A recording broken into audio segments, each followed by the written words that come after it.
We're going over John Maxwell's 21 Irrefutable Laws of Leadership. Today we're going over the law of process.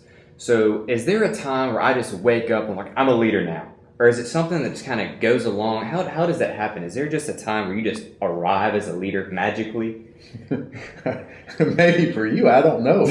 Not for me, not the people that I know. And that's what Maxwell's talking about. It's a process from where you start. Because as we said earlier in some other videos, very few people are naturally born as a leader. So they have to become and work on their skill as a leader over time. And then their experience begins to play into that and help them become even a better leader, whether that be a positive experience or a negative experience, because all of those things shape us. But Chris, I look at this, for instance, when God created the heavens and the earth in Genesis, it was a process. Right? He didn't just say, here it all is, boom. No, we see an intentional process of him building one after another, right? He put the seed, then he put the fishes, for instance, right? There's a process in place, and God does that in our lives. He's going to do it in your life, in that he's taking you and he's putting you through a process. I think so often, and I see this sometimes with our students, and I'm like, oh no, don't do it. They're so quick to want to jump in and be the leader. I want to be the youth pastor. I want to be the pastor. I want to be the chaplain at the corporation. I want to be whatever. And what happens is that's so, it's good and it's ambitious and it's positive because we all strive to become better and have an influence. But again, we shouldn't aspire to the position. We should aspire to being simply who God wants us to be. And sometimes we're not ready for that. Here's what drives the students nuts. You've heard me say this before. It's how many times, a guy will say, hey, Dr. Savage, I'm going to go over and be the youth pastor at such and such. Or I'm going to go pastor this church. And they're 20 years old. And I'm like, are you ready for that? Well, I feel like I am. And we'll get in this whole dialogue. And I always come back and say, well, Jesus didn't start his ministry until he was 30. So you got another 10 years to wait if you want to be like Christ, right? And so what happens is, and of course that's a little tongue-in-cheek. I mean, I don't really mean that. You have to wait till 30. But I think if Jesus did wait till 30, maybe we need to wait and not be so quick to jump into something. And it's hard to wait. It's very difficult to turn around and wait. But there's a scripture I wanted to read you in Luke. When Jesus was a child, it says, and Jesus increased in wisdom and stature and in favor with God and man. And that's Luke chapter 2, verse 52. And that's when he was teaching in the synagogue and was there with the people and all of that. And his mom was amazed at his... But even in the midst of... Here's Jesus, son of a carpenter, waiting till he's 30 to start his ministry. And it says, and he grew in his stature. He increased in his wisdom. And this is Jesus, right? So how much more do I need to learn? And that doesn't mean, sometimes I think people say, well, I'm not ready. Well, that's the flip side of this thing, because at some point in time, you are ready. You're ready or not. I mean, it's time to step out, right, and lead. But even the Great Commission, think about this, right? Go and make disciples. You don't make a disciple like that. You make a disciple over time. It's a process. I think of when Jesus encountered the disciples the first time, right? And there's Matthew and his brother, and they're fishing, and he turns around and he says, follow me, I'm going to make you fishers of men. Well, they weren't ready. They weren't a leader then. I mean, let's face it, Peter was who the whole church was founded on. And he wasn't a leader then, but Jesus knew he was going to become a leader. And what he did was he began to mentor him, rebuke him, show him how to love people, show him how to pray. He modeled for him. And then he turned around after a season, about almost 2 years. Then they're out there with the 5,000, which was really about 15,000 people.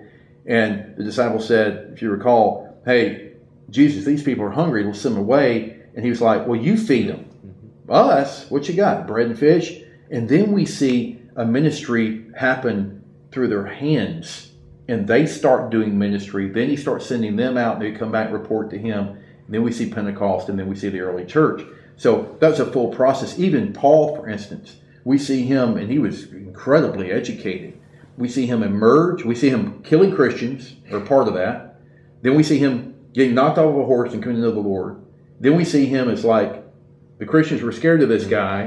And then we see him turn around and like, whoa, this guy's got some amazing ability and skill and influence because of where he just was. And so he emerges on the scene and preaches, and then he like gets in his own trouble of people like wanting to get rid of him, questioning him, who is this guy? He goes into hiding. If you really look at Acts, he's out of the picture for a good couple of years. Then he comes back. What was he doing? He was up in Tarsus, living in a cave, making tents.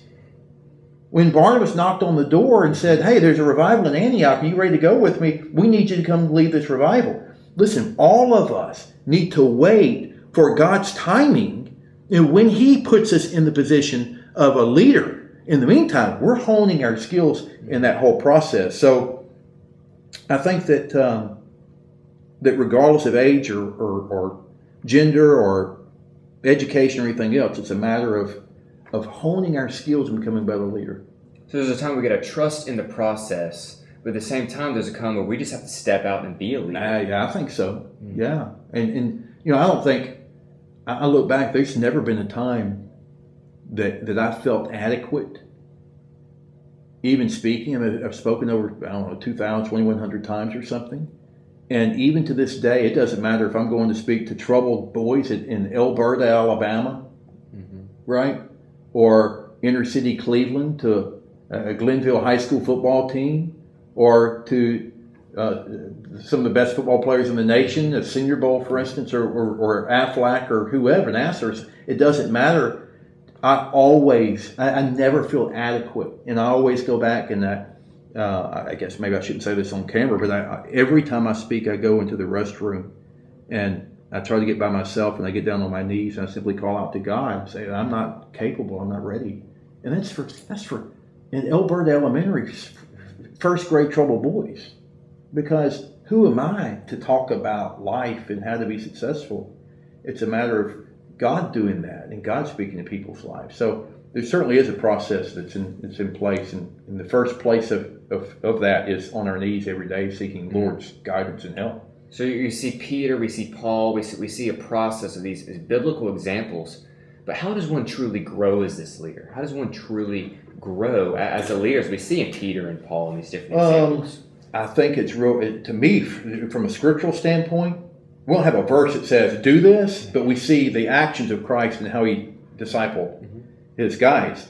Is that first and foremost, prayer, asking God to do a work inside, transform the mind, prepare my heart, help me to be a lover of people. I mean, listen, Chris, sometimes I don't like people, right? I don't know if it's my last name or what, but sometimes I don't like people. But the bottom line is, God's called me to love people and to serve people. So whether I like them or not, I've got to be able to do that. And for me, I've got to be prayerful and submitted to God. That's first. Secondly, is there's that side of I want to be around leaders who I want to be like, right?